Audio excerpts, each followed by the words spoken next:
Get ready with me for church mu Luganda nga leero tusabiddeko ewa Pastor Wilson Mugembe. Leero ye yabadde Sunday yange esoose mu Uganda era nakedde neŋŋamba kangendeko mu church. Pastor Mugembe ambeereddewo nnyo ne famire yange emyaka mingi era namukubiddeko ne mugamba leero nandyagadde okusabirako ewuwo mu church yo. Kwe kwetegeka okwo kwe mulaba.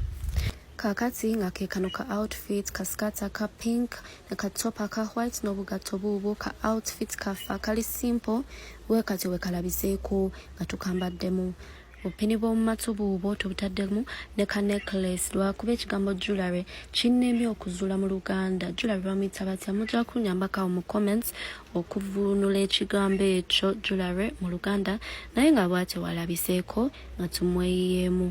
Zino zenviiri nazisibye jjo naye mami namuweereza ekifaananyi nenzimulaga ko ye nti mwana wange enviiri ezo zonna ku mutwe mu musana ogwo onoomalako otya? Ko nze mami nja kuba bulungi nja kumalako. Ke kano ka outfit n'akakoti kaffe smart nga tugenda mu church. Ngeyo ye mmotoka gye babadde basindise okunnonako entwaleko mu church. Awo nga tuli mu lugendo tugenda nenzigala obulungi nnyo mu bushezi bwange. Awo nga tutuuse ku church essaawa ya kusaba bwetutyo bwe twalabiseeko nga tuva mu mmotoka era twatuuse essaawa zaabadde nga 6 ng'ezo ze ssaawa zennyini service zeetandika.